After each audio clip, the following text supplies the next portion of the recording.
welcome back to the Building Your Brand podcast. And this is another solo episode. And today I'm going to be talking all about my experience of being trolled on Instagram. Now, I should caveat this by saying it hasn't been very bad trolling. Like, I know that there are people that experience a lot worse, but it has been really interesting to me, like how it's made me feel. And so I thought it would actually be really interesting to just unpack that and share a bit of the behind the scenes of that, because I think, this is the sort of thing that a lot of people have the potential to go through. I think, if we're building personal brands, and if we're very visible in our brands, there is a potential that someone out there isn't going to like what we're sharing. And I think, it's good to sort of talk more about maybe like healthy ways to deal with it. I'm not saying how I've dealt with it is healthy, but I thought it would be a good conversation to have. So let me give you the context first. So over the summer, so quite a few months ago now,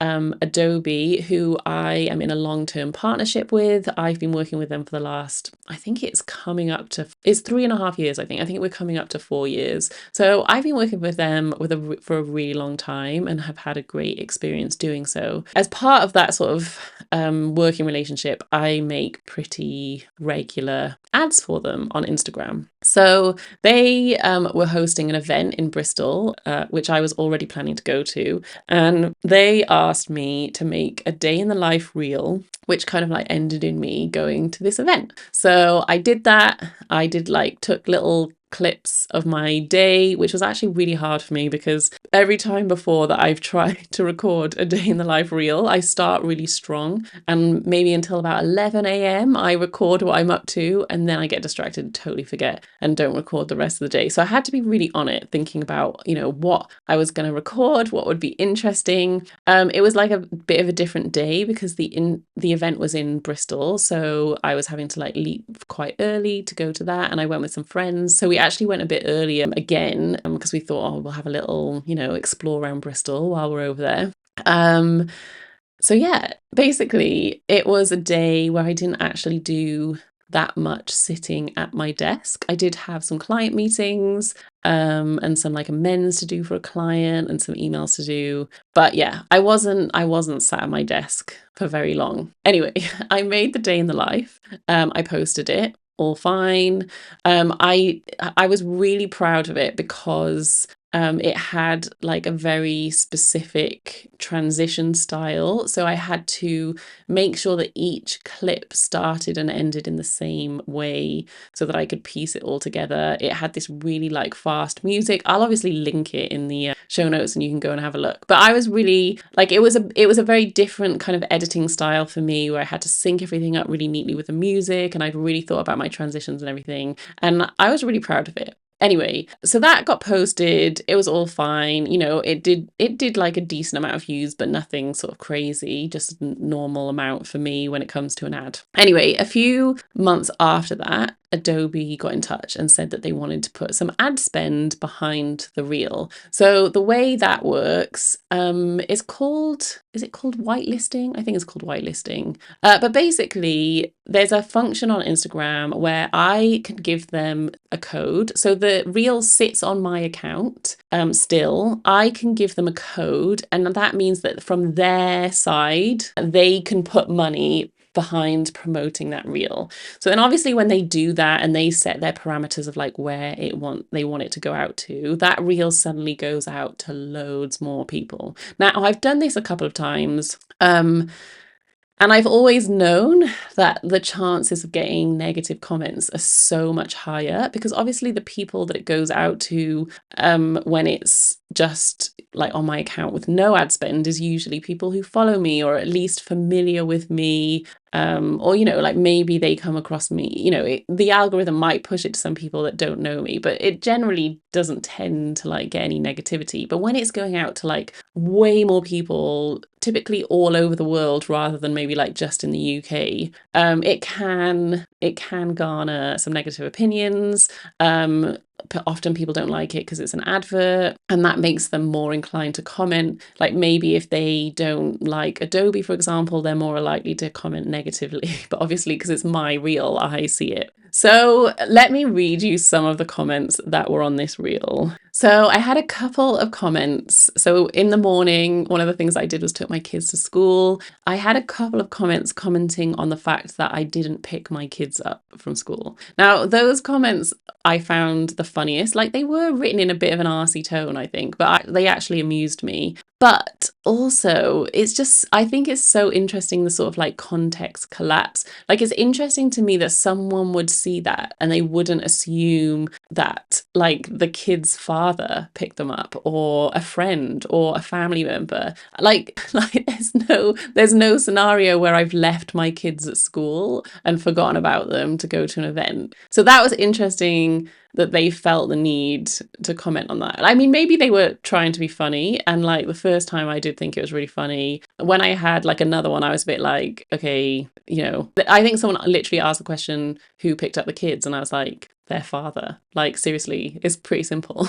I had another one that was like, so basically you didn't do any work. Did you make any money? Which I thought was an interesting question. 20 years of graphic design, I missed a memo and opened the wrong door. My days did not look like this. Seems like a whole lot of not working. A regular graphic designer actually does work from 8 to 5 p.m, making ridiculous changes and design requests, goes home and talks to no one because you're tired of people's crap. So it was comments like that. Let me see. You did an hour of work, someone said. Typical day, question mark. That's a fair question. WTF is this life? God bless you that you can do it as an ad person, but this is super not on the cards for most of us design trolls. Yeah, so it was those sorts of things. So people sort of like commenting on the fact that I didn't do much work. And I guess my initial feeling is defensive and like I need to explain myself. So, you know,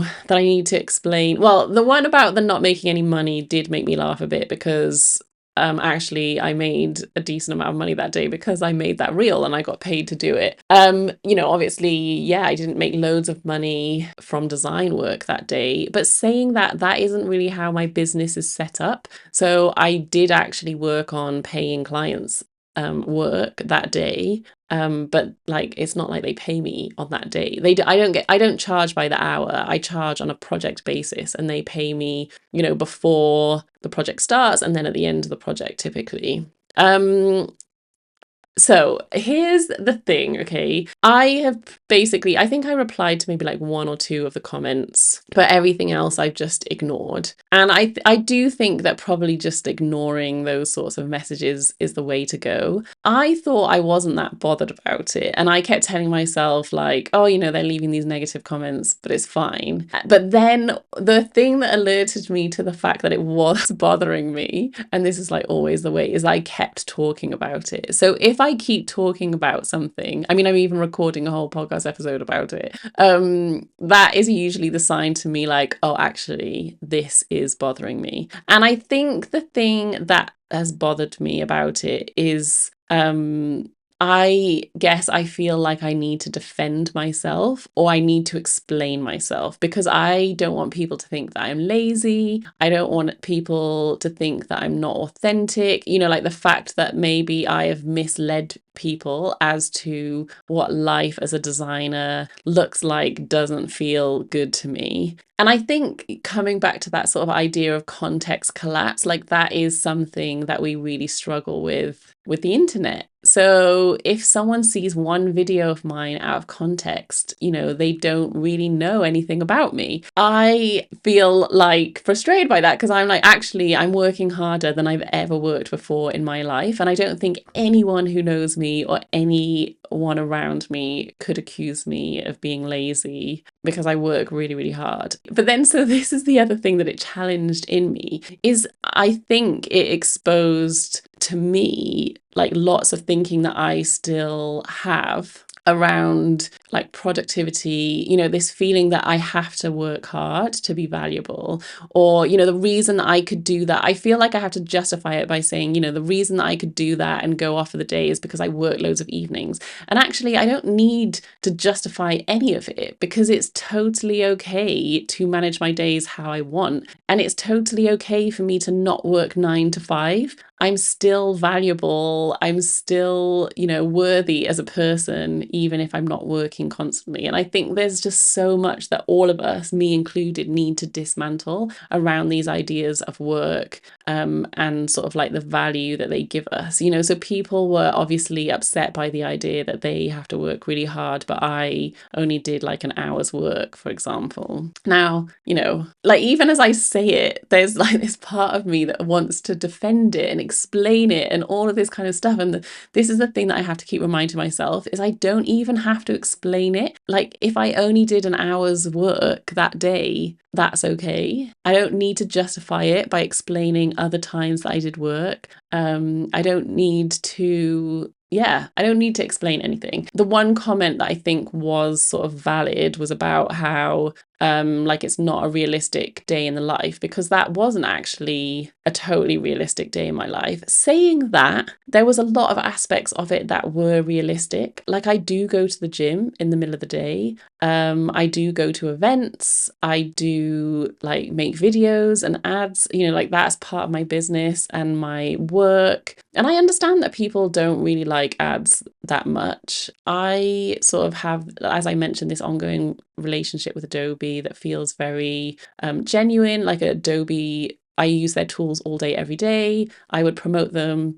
So like it's very aligned for me. The tool that I am promoting in particular is Adobe Express, which helps small business owners, like create content, do better with their branding and their marketing. So that's all like very aligned with what I talk about. But I think, for a lot of people, that isn't necessarily what their average day looks like. So yeah, I guess the sort of like moral of the story is, well, I don't know what the moral of the story is. I think the thing that's been helpful is it's helping me work out, okay, well, if this happens again, which let's be honest, it probably will, especially if I'm sharing more video content on YouTube and I'm just being more visible in general, people are going to have opinions about it and some people aren't going to like it. I think the big lesson for me is that often it projects what their issue is. So I do think, if you're looking at someone and they have something that feels out of reach for you or not possible for you, like that can be triggering or jarring, or I don't know what word you'd want to use for it. And so that doesn't feel great. I guess my argument would be that it is achievable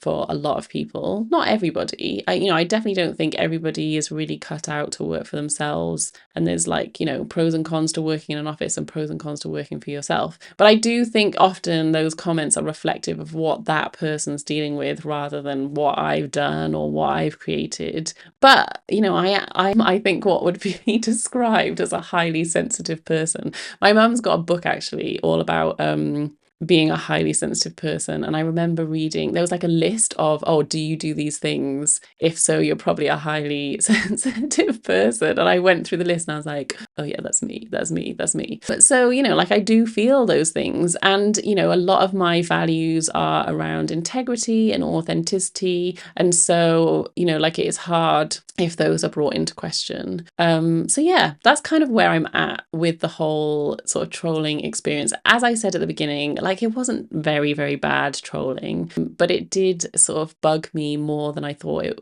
would. And I definitely thought about it a lot more, like it took up a lot more headspace than I think it should have done. The good thing is like the ad spend is for like a limited period. So eventually that ad will stop getting shown to people. But it was just annoying because obviously every time I looked, I don't have so many notifications that I would just miss them all. Like I have few enough that I saw every comment that went up there. One of my friends, Jo, did go and reply to a whole bunch of them, and she actually made a bunch of content about it. And I'll tag Jo below because Jo is helping people to get out of this mindset of you have to be always working, that you're only valuable if you're working, that's what's tied up to your worth. And she's really helping people to like build businesses that feel good for them and that mean that they can go to the gym in the middle of the day and that they can spend time with their family or doing their hobbies. So she actually made some great content off the back of my reel, which was really funny. It was almost like these are all her like ideal clients just lining up, people who need her help. So yeah, but anyway, I guess all of this to say, I feel like this is something that I'm potentially going to have to navigate in the future again. And so it's helped me to try and think, how am I going to deal with it? And I think generally where I've landed is I don't owe anyone an explanation. I don't need to defend myself. Like, there are going to be people out there, as I have sort of preached so much on this podcast, there are going to be people out there who don't like me and who don't like what I'm doing, and don't like the brands that I work with. And that is okay. And I'm going to be okay if that is the case. So yeah, I think going forward, probably not responding unless I have done something that I need to apologize for, then obviously, I would want to do that. But on the most part, I think probably not reacting and not responding and not fueling it or turning it into something bigger is the way to go. Anyway, I'd love to hear your thoughts. If you've been trolled, what was your experience? I know that some people have to deal with some genuinely devastating and really, really difficult trolling. So I am very aware that this is not that. But yeah, if you have had a really difficult trolling experience, how did you navigate it? Did you respond? Did you stay quiet? What was the sort of thought process there? I'd love to hear it. Maybe this would be a great one for an interview podcast episode as well. Let me know your thoughts. I'm at Liz M. Mosley or at Building Your Brand Podcast on Instagram, and I would love to continue the conversation.